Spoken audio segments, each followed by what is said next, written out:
Hey everybody, welcome, welcome, welcome, welcome to Hidden Horror. How are you guys doing today?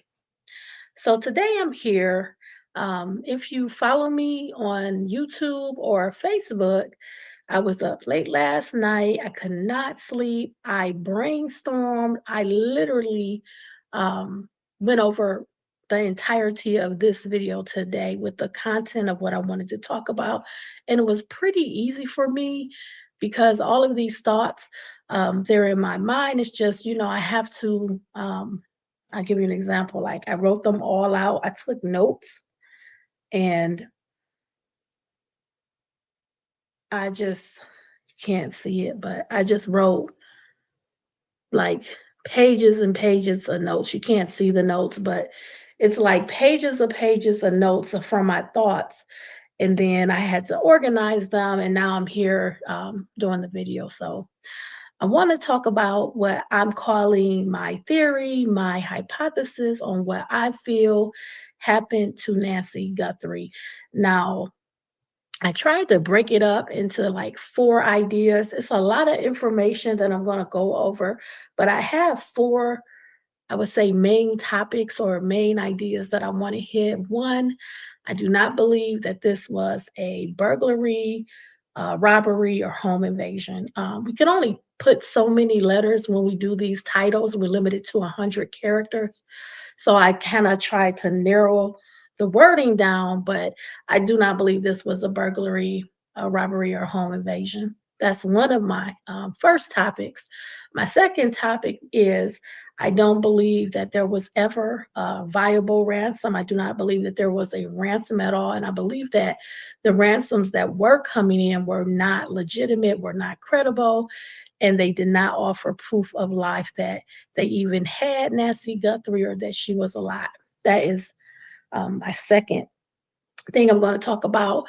The third thing I'm going to talk about is I do believe that whoever caused this harm, what I feel now that Nancy Guthrie is also deceased, I believe these are people that she knew intimately, that were close to her. And the last thing is, I always want to try to give some resolution to what I feel is happening. So I want to talk about some things that law enforcement can do. The first thing they need to do, Pima County needs to turn this case over to the FBI completely, that they will be second in command. That is the main thing. But also I have a lot of ideas about things that they could do to help this case, to investigate this case, to look at evidence, and to lie to the public, right? They can lie to us. They can tell us things that's not true, whatever it takes to get resolved in this case, to find Nancy Guthrie, to have some closure, okay? So I have a lot of ideas on that. I posted my entire organized way of all my thoughts on the Hidden Horror Facebook page, so you can check that out and follow along. And I'm going to get started now. So the first thing I want to do, we're going to talk about the idea that this was not a burglary, this was not a kidnapping or home invasion, and I want to talk a little bit about some statistics that the FBI provides. So I have some national and state of Arizona statistics that cover the last 5 years in the area of a kidnapping slash abduction crime. So let me show my screen so we can just check that out really quickly before we even really jump in and get started, okay? So,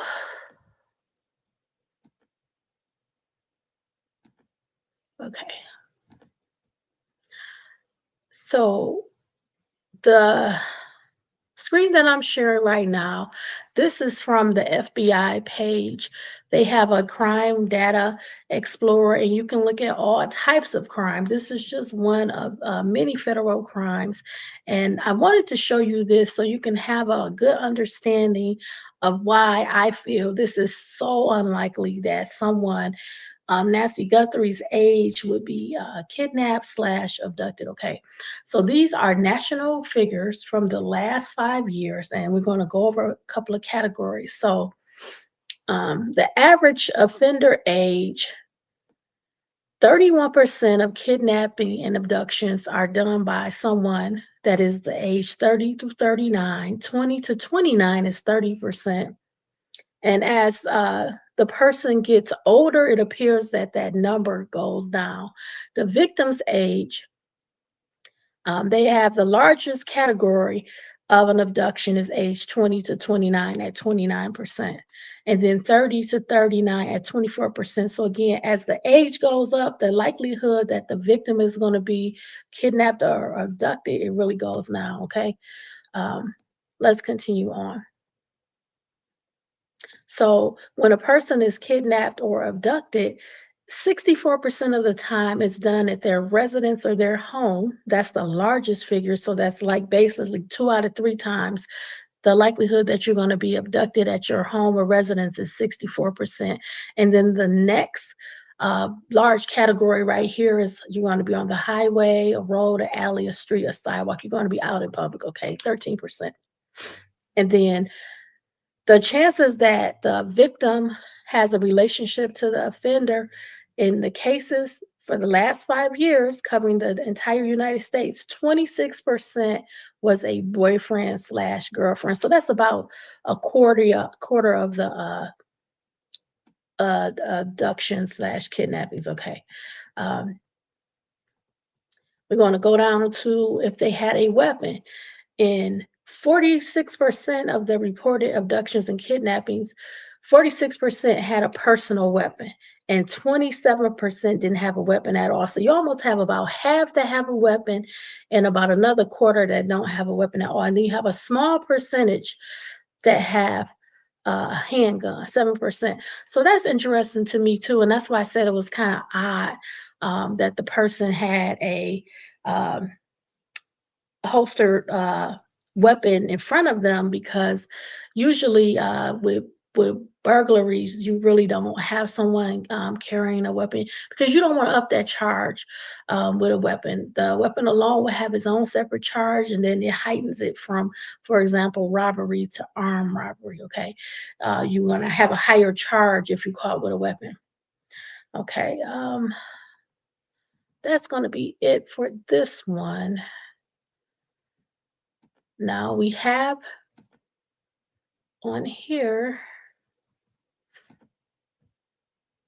I have some figures for the state of Arizona also. So let's just check them out really quickly. And then we're going to move on. Okay. So in the state of Arizona, again, you can look at these if you like, but again, the numbers are not too far off. Again, as the offender age is about 34%, 30 to 39, 30%, 20 to 29. Again, as the victim gets older, the percentage is going down, right? I already told you that the likelihood that an offender would kidnap someone that's Nancy Guthrie's age is less than 1%. It's a very small number, okay? Now, so in the state of Arizona, the location type where an abduction kidnapping happens, 61% is at the home and 14% on the highway, sidewalk, etc. Right? Again, you have a high number where the victim's relationship to the offender is boyfriend, girlfriend, okay, in Arizona. They also have about 40% that have personal weapons, 34% that don't have anything, and then that same 7% has a handgun. So it's about the same on the national level. Okay, I just want to show you this. It's a resource if you ever interested in looking at crime in this way. The FBI have so many different resources for you. I have linked it on the Hidden Horror Facebook page, so you can check it out. Okay, so let's keep moving on. So again, we're talking about, you know, the fact that I don't think this is a burglary, and I'm going to share my screen because I made a list, and it's just easier. I'm going to go over the list, but I want to share it also, so you'll be able to follow and read along as well. So If you haven't been to the Hidden Horror Facebook page, this is how it looks. You can check it out. It always has all of the links, all of the documents, all of the videos right there.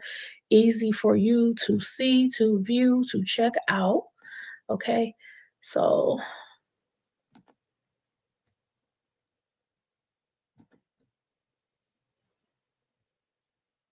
I'm looking for the post now with the list. I would like to show you the list.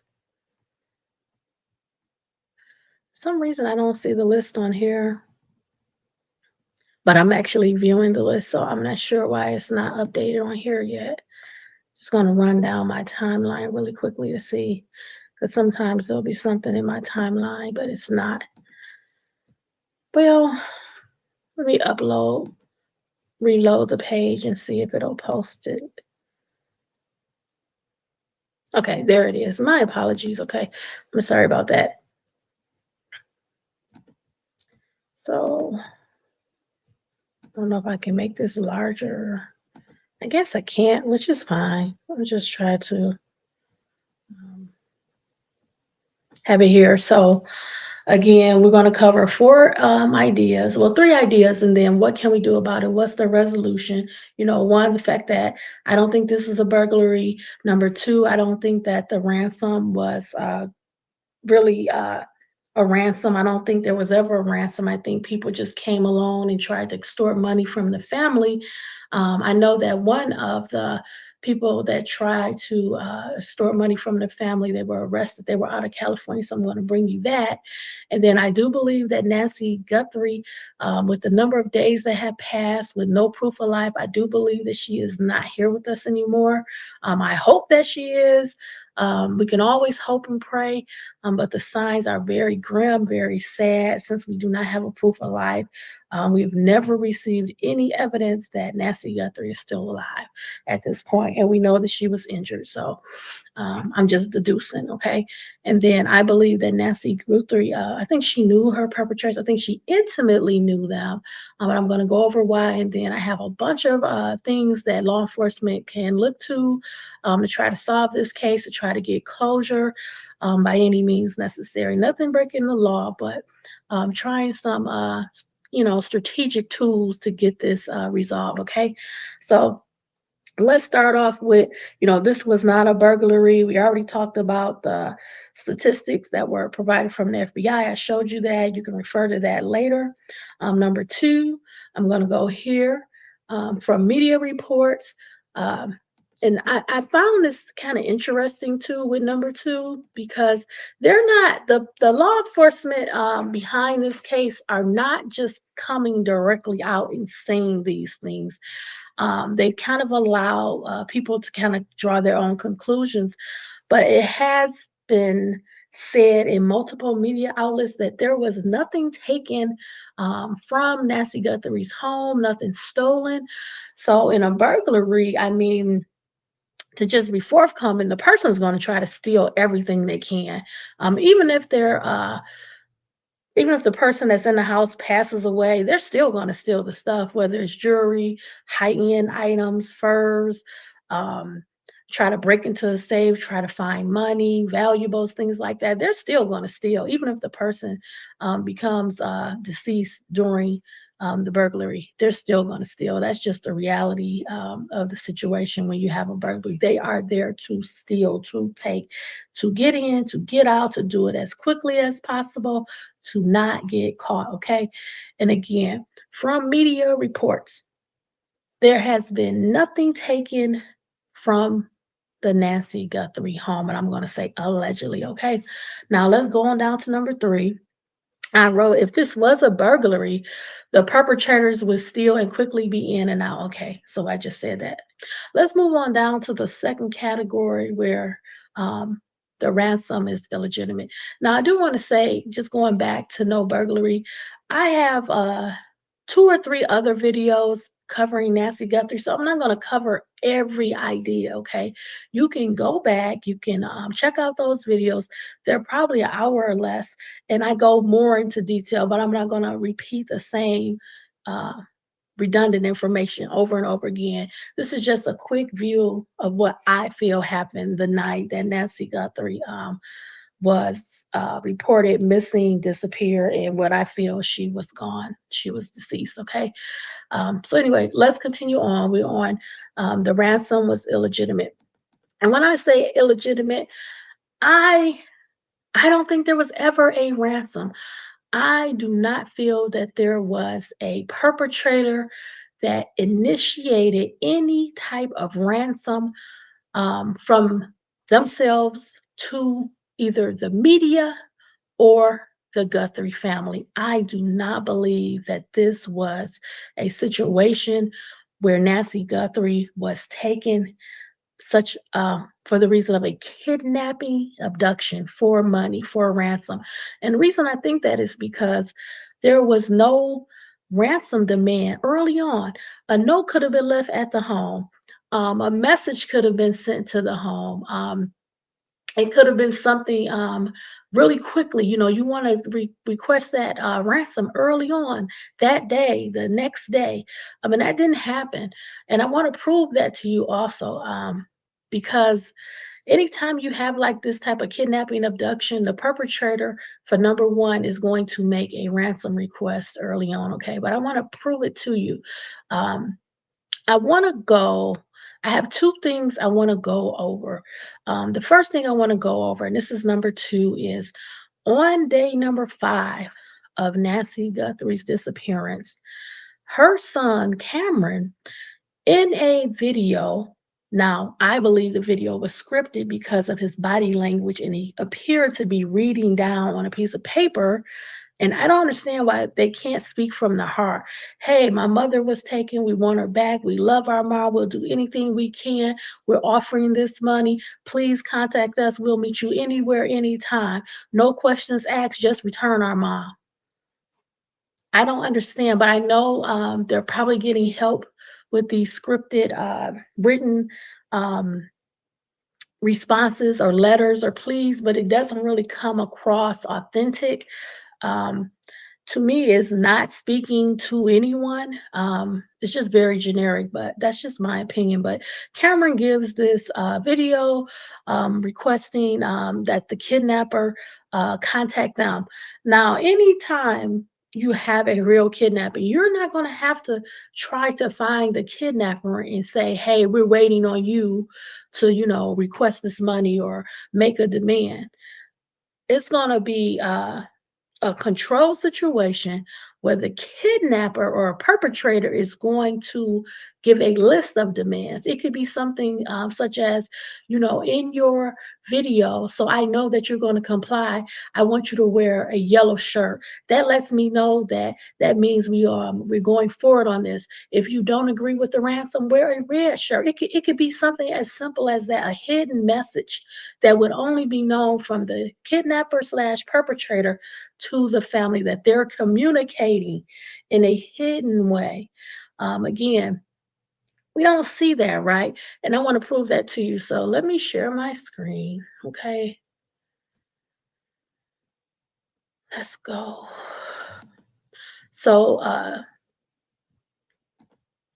again, this is one of the videos that I missed by mistake in my last video. I was playing it, but it wasn't shared properly. So this is the video, and this is where Camron is making a plea, saying that, and this is on day number 5 of Nancy Guthrie's disappearance, that there has been no direct communication from the abductor to the family. That's because there's no abductor. The perpetrator that did this, they're not looking for money. They're trying not to get caught. They're trying to lay low, hope that this idea of a kidnapping continues on, because this protects them, because they're not being looked at. They're not being considered. So you're not going to stop this idea that there's a kidnapping, because it takes the heat off of you. You're not going to look directly at family because you're looking for this perpetrator, right? This invisible, unknown person that came in and did this, when your DNA would already be at the house because you're an intimate family member. You're in the house all the time. Okay, so that's my idea, but let's play his message. This is Camron Guthrie. I'm speaking for the Guthrie family. Whoever is out there holding our mother, we want to hear from you. We haven't heard anything directly. We need you to reach out, and we need a way to communicate with you. So my apologies. He said, we have not heard anything from you directly. So from you, the kidnapper, to us, the family, we want you, kidnapper, to, communicate with us directly. Tell us what you want. This doesn't make sense. If someone is trying to kidnap another person for money, they're not waiting for the family to dictate the terms. They're going to say, these are the terms. This is what we want. This is how much time you have this date. And if you don't do it, these are the consequences. And I'm not trying to be harsh, but this doesn't make sense. This is day number 5. Nobody even wants to hold somebody for ransom for this many days. You have to watch, your whole life is uprooted. When you have to spend time, you have to make sure this person is still held hostage. You have to check on them, feed them, watch them. You're breaking up your routine. What if you have a full-time job? Where do you go in the morning, at night? Like your whole routine is off. Like this doesn't make sense, but let's play it anyway. We can move forward. But first, we have to know that you have our mom. We want to talk to you, and we are waiting for contact. So he was asking for proof of life. We want to talk to you. We want to know that you have our mom. And that's because it appears in every single instance that these are all, what do you want to call them, fake or hoaxes. These are people that see a vulnerable situation where the family is desperate. They're willing to pay a ransom, and they're going to try. They're going to try to extort money from them if they're willing to pay. And it's a shame. It's a low down thing to do when the family is hurt. They're worried. They're concerned. They're distraught. They're asking for help. Um, any information, any tips, anything, and you come along and you see this as an opportunity to fake a hoax that you have them. And this is why they have no idea what's going on. They have no idea because this is not a kidnapping. He doesn't know it's not a kidnapping. Savannah may or may not know that it's not a kidnapping, and I'm going to tell you why. In that video, I have a video of Savannah when she makes a statement about she wants to celebrate with her mom. And it just makes me think, are you trying to kind of like figure out like what's really going on? Like this doesn't seem right. This is confusing. We have no way to contact you. You have no way to contact us. We don't know what your demands are. We need proof of life, and you haven't got anything. In almost 3 weeks, you have no proof of life at all at this point. You don't even have a viable ransom. You have threats, you have requests for money, you have extortion, but you don't have anything viable that a kidnapper would actually act on, because this wasn't a kidnapping. This was not a kidnapping. But that's just my opinion. Okay, I'm done with this video. I'm not going to even try to play it again. I'm just going to be done with it because I prefer not to. I'm not trying to like expose the family any kind of negative way because they don't know. They're probably not experienced in this. They've had no knowledge, no criminal background to even feel this way, and then they're in all kind of emotional turmoil. So I get it. But a lot of people that have this type of experience, they see through it and they see BS. I mean, simply put, um, the person or people that did this, they're sitting back and they're relieved that this kidnapping idea is still going on because it's really taking the spotlight off of them. They're hiding. They're hoping this continues on, but eventually it's going to be exposed. Um, and to say that, I want to go, let me share my screen again to the list from Facebook. So we're on number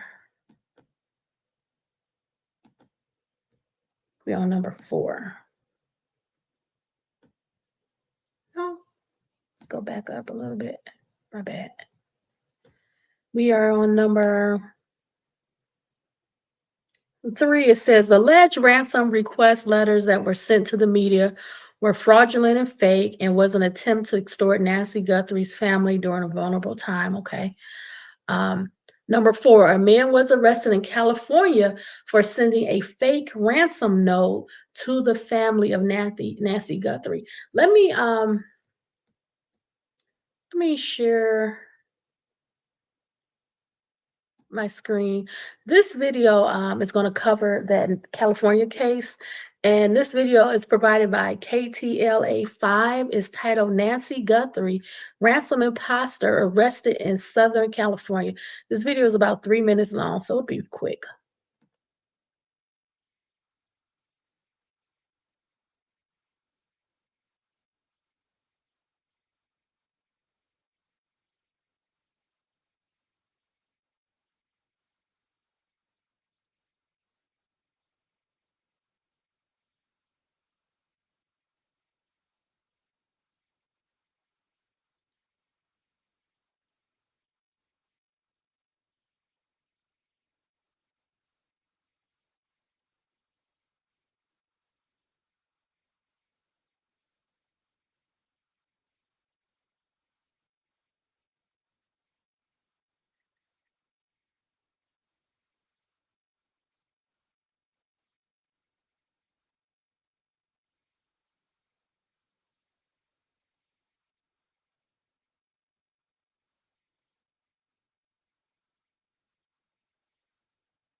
Okay, so you guys get the idea.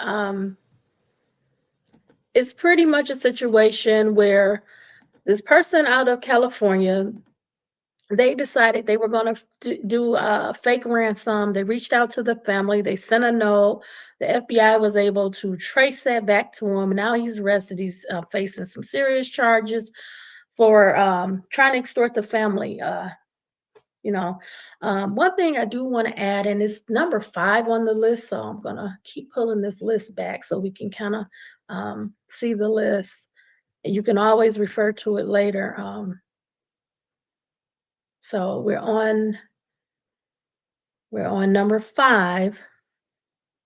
It says, it can be believed that the law enforcement advised the Guthrie family not to pay a ransom without proof that Nancy Guthrie was alive. So I'm sure they advised them, listen, we don't have any proof of life.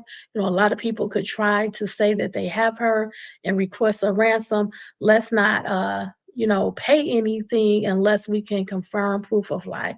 And I believe that's why it's in the messages when the Guthrie family are making these messages and posting them online that they want to talk to their mom. They want to make sure she's okay, safe, and they want to be in contact with the family and them, providing that proof of life that Nancy is still alive. Okay, so let's move on down. Now we're going to talk about how um, Nancy Guthrie she knew the perpetrator or perpetrators intimately.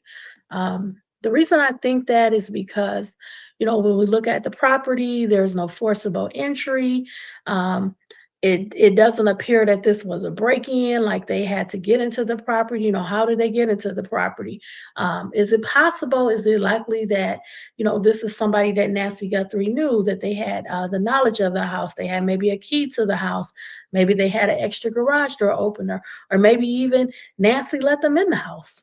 We don't know, but when I look at the property, I call it a compound because it's so formidable. It's huge. It's got all this brick, these security doors.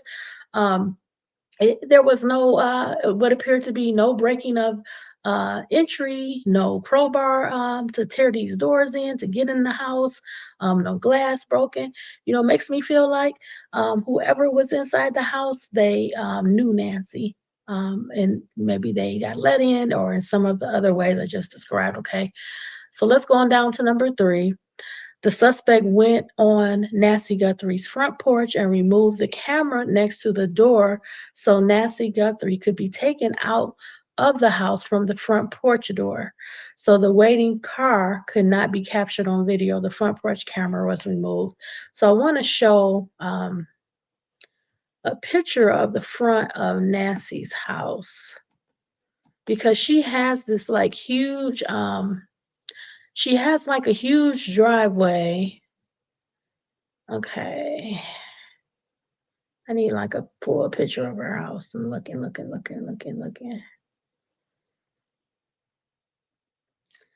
I'm gonna go online real quick. I'm sure I can find a picture of her house really quickly to share. Because my point is, um, this is perfect. Okay. Oh, this is an excellent picture. This is a picture provided by Fox 10 Phoenix. I really just want to show, the front of the house.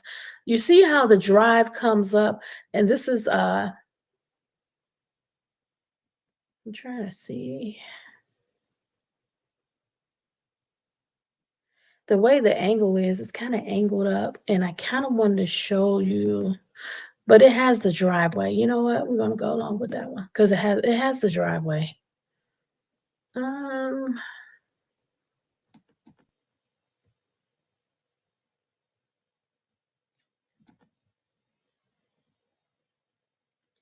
I don't know. Well, I think you saw the picture. So it has the driveway that pulls up, so you can kind of see where I'm trying to go with this. I don't know. I'm trying to exit out of that. Okay. Can I click on it now? Yes, I can click on it now. But I don't think I'm sharing my screen here. I don't think so. Nope, I'm not.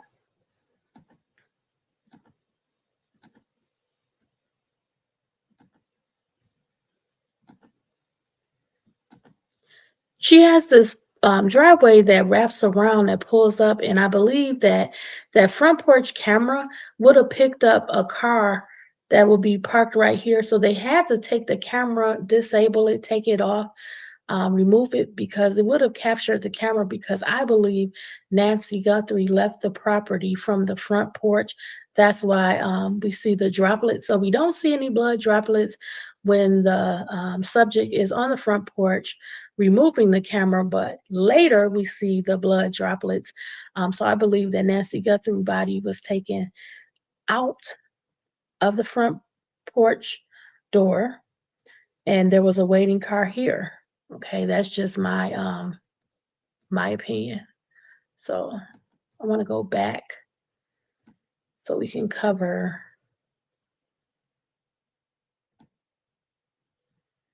the list some more. So still going over this list here. Okay, so we're on number 4. Number 4 says the perpetrator spent approximately 41 minutes inside Nancy Guthrie's home. And what was happening during this time? Again, if this was a burglary, they want to get out, get in, get out, maybe 5 minutes in and out. And that includes breaking in or gaining entry to the property. So, um, 41 minutes, anybody will say this is an extraordinary amount of time. What were they doing? We know they didn't steal anything. Um, so what was happening in the house? Allegedly they didn't steal anything. So what was happening in the house? Was there more planning? Um, we just don't know. But to stay in the house and have the comfort of staying in the house over this extended period of time makes me feel that they were comfortable. They were not afraid. They were not afraid to get caught. And even if somebody came, because they intimately know Nancy, it wouldn't be a surprise that they're there. You can make a story up on the spot while you're at the house. She called me, she had an issue, she failed, whatever. You could get out of it just by making up a story. So let's move on. Number 5. Who was the last people to see Nancy Guthrie alive? We're told that it's her daughter and son-in-law, her daughter Annie and her son-in-law. Um, you know, in law enforcement, you always want to go back to who was the last person or people to see the victim alive.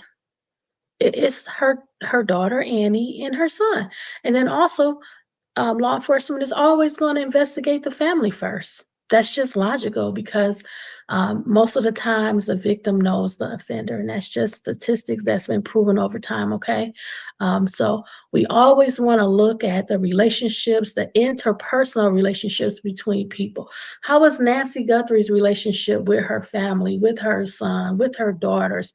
How were things going? Was it a healthy relationship? Was it a happy relationship? Uh, was there any turmoil? Was there any issues? Was there any problems? Um, they're going to have to look into that. Also, to just continue on the conversation, what kind of finances was Nancy Guthrie going through? Her bank account, her credit cards, any transactions? Does anything stand out? Is anything not consistent with her taking care of her monthly bills? This goes to motive. This also may explain uh, if this was done by a family member, it may help to understand why. Again, I gave the example of, what if there is some conflict about money? What if Nancy was loaning money? What if Nancy felt like she didn't want to loan any money or any money anymore, or she wanted to be paid back? All this could come out of a situation where something can happen that's really not intentional. Frustrations grow. Person can be upset. A person can be angry that they're the family member that's there. I've seen situations where you have siblings where one person is primarily taking on the care of the elderly parent, living with them, taking them to the doctor, being their caretaker, feeding them, bathing them, and they may feel a little resentment towards their siblings. And maybe you have the one sibling that's successful and just helps financially, but isn't there, doesn't have to deal with the parent, their mood swings, their upset, their, hard days, bad days, tough moments. It can be very stressful. So it can play all into the motive of why something could have happened, because I don't believe the intention was to harm or injure Nancy, but I believe that it happened. And you can have both. If something happened, it could be an accident, but it turns criminal when you conceal it, when you hide it, when you report it, when you let this story go this far. It's gone too far now. You know, her body, her remains need to be returned. She needs to be put to rest. She needs to be returned back to the family. It's gone on too far. This mistake that happened, it has grown to a point now where this is a national media story. People want to know what happened. They're looking into this. People all over the world want to know what happened to Nancy Guthrie. You know, they see themselves, they see their family members, their parents, their grandparents in Nancy Guthrie. You know, they really do. So anyway, you want to investigate these family interpersonal relationships, and you want to look into the finances, the bank accounts, because again, who had the means, who had the motive, and who had the opportunity to do this, right? So we're going to continue on to the next category, and it's that Nancy Guthrie is deceased. So we're going to go through these fairly quickly. Again, we don't have any proof of life. We don't have any proof since Nancy Guthrie disappeared that she is alive. We have no evidence, nothing that she is still alive. What we do know is she left, she exited that home, whether carried or walking out or assisted, with an injury. She was bleeding. We know that for a fact, okay? Number two, again, I do not believe that Nancy Guthrie uh, was intentionally hurt. Um, I believe that there was some panic there, and that's why it took so long for a decision to be made about what to do now. And I think this is where the cover up began. Um, they did not want to disclose that this happened. They didn't want to call 911. They didn't want to report it. Also, having a famous sister, you know, what would this look like?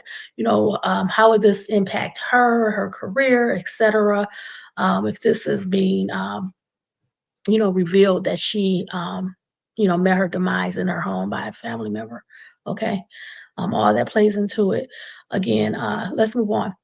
Number three, I believe that she succumbed to her injuries after taken or harmed, being severely injured, and then again, she was out her prescription medication.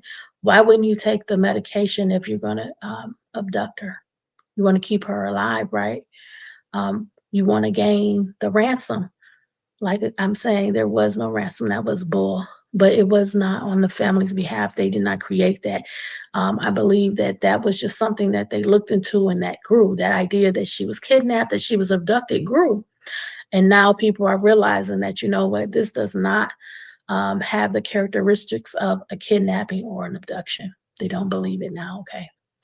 Um, Let's continue on. Number four, the vehicle was possibly pulled in view of the front porch camera, thus why it was disabled. And it was done to take Nancy Guthrie away from her residence. And I believe she would be put in the trunk to conceal her body because they don't want to get caught. You know, most people that commit crimes, they're not wanting to get caught. Now we're going to continue on. Number five, the backpack that the subject that was on the front porch was carrying was full. It possibly had additional gloves, a change of clothing. So when they leave Nancy Guthrie's home, they're not in all of that gear that looks like they're robbers or burglars. They're wearing regular clothes, and also because they're going to discard or burn those clothes because that is going to lead back to them if they continue to hold on to the mask, the gloves, the shoes, the backpack. You know, they have to destroy that because that's evidence against them. Okay. And I know I have a few typos. I'm going to correct those. Okay. But let's continue on. So I don't want to tell you all these bad things. I want to try to give you a resolution or resolutions, answers. What can we do? So these are some of the ideas that I had that I'm like, okay, well, maybe we can do these things to push the investigation forward. Really, number one should be let the FBI take the lead on this. They're more experienced, they have more access, they have more resources, they have more manpower, they have a bigger budget. They can employ others to, you know, canvas on the ground, make calls, do interviews, knock on doors, go to the gun shops, check with neighbors, try to get surveillance. Like, it's a lot that has to be done, and they have the manpower to do it, and the resources, the technology to do it. So let the FBI take the lead on this, okay? And these are some of the things they can do. They can do the cell phone tower dump. That should have been done.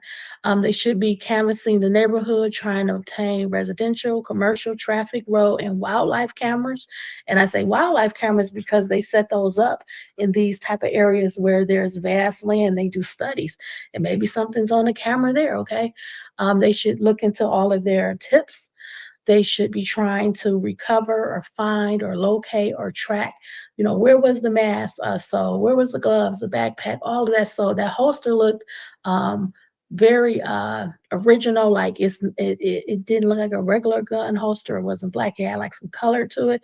Like, is that unique enough to find and track down? you know we know that there was a flashlight in the subject's mouth, and he was clicking it. It was a small flashlight. Was that recovered? Because that would possibly have DNA on it, because it was inside the mouth and it should have saliva on it. Was that recovered in the house or discarded somewhere? That would be a great piece of evidence. The law enforcement, FBI, should be administering polygraph exams.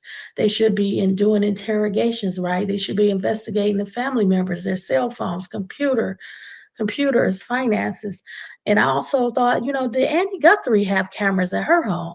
Did she have any interior or exterior cameras? And if so, could they get the footage, right?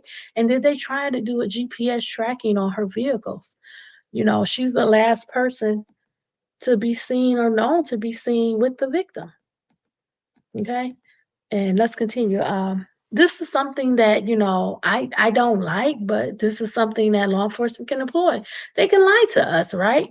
Um, they can say, we're willing to negotiate to try to get some resolution to this case. Some of the things that they can do, okay, they can offer lower charges for a confession, and that leads to Nancy Guthrie remains. If they're going to get a confession plus it leads to the remains, and again, I do not believe that this was a murder. Do not believe that this was the causing of an intentional death. I'm not going to say accident, because if you strike somebody, push them down or something, they're going to get hurt. But I don't think intent to kill was there. No. Murder, no. Um, but something of a lesser charge. Okay. So they can offer a lesser charge for a confession that leads to the remains. Okay. And then number 11. I don't like it that law enforcement can lie to you, but I gave three examples, right? They can say, we've obtained new and additional video footage of the perpetrator, or we have an eyewitness, or we've recovered her remains, all to shake the the the perpetrator or perpetrators world to say, hey, we're getting close to you. They can do all of these things with anticipation that the perpetrator will make a mistake, will go back to where they buried Nancy, and they can follow them. They should be tracking cell phones, tracking movements. They should be honing in on who they believe is a suspect. Right. Sometimes they set up vigils just to see who shows up, and they record and they look at the faces and see the connections. That is something, because sometimes people have regret, or they just like seeing other people cry. So they want to see, they're diabolical. Okay. So again, those are some of the things that can be done. I want to share a video. When the FBI joined the investigation, they released this video. So I want to share this. It's pretty brief. And this is what they said they're going to do in the case, their involvement. First, we want the community to know that the FBI is doing everything in our power to bring Nancy Guthrie home to her family. The FBI is working alongside the Pima County Sheriff's Department on this incident. In terms of what the FBI is doing, we are providing the following support. Primarily, it's analytical and technical support in the following ways. We're downloading and analyzing cell phones, obtaining cell tower information, conducting interviews, and providing any and all investigative support that the Sheriff's Department needs. We're looking at this from every angle, but we need your help. If you live in the area or saw something on Saturday night, the 31st of January, or Sunday morning, the 1st of February, please report it to the Pima County Sheriff's Department or the FBI at 1-800-CALL-FBI. Every lead and tip is important. We are aggressively pursuing and looking into every single one. Again, please help us bring Nancy Guthrie home. First, we want the community to know. Okay, so let me stop sharing that. We're done with that. I think I'm going to pull up a picture of Nancy. So I want to give some closing kind of words. Because I honestly don't feel like there's too much. I don't feel like there's too much more to discuss unless something happens, something, big happens in the case. I feel like I've covered, her disappearance pretty thoroughly. I'm not getting into the mud. I'm not talking about the media. I'm not talking so much about the family and things like that. I'm focusing on, what I feel happened with the known information. And I want to say that I would love for this to be the outcome that Nancy Guthrie is okay and she's going to return home to her family, and they'll be able to move forward. Statistics show, uh, sadly, after 48 hours, um, the chance of solving a crime is harder. And I want to say this, I believe that law enforcement, they're working very hard. And I believe they're going to come to a resolution and find out who did this. It may take them some time, but day by day, in and out, one tip at a time, processing the evidence, talking to people.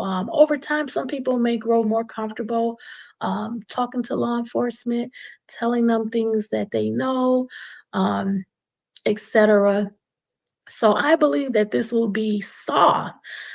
The other part of me feels, concerned that at this juncture where we've had so many days pass with no proof of life, that the chances are pretty low that Nancy Guthrie is still with us.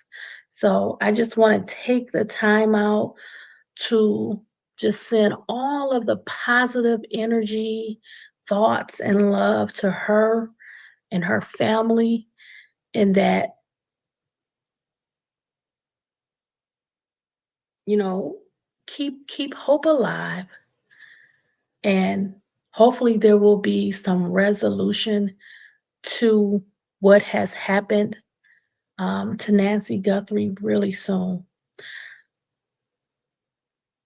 I pray and hope that there will be a positive outcome, that Nancy will return home. I really, really want that for the family. Um, and I guess I would just leave it at that. Um, because there's nothing wrong with hope. There's nothing wrong with prayer. There's nothing wrong with asking people to provide any credible information to law enforcement, and also imploring whoever did this to come forward to confess.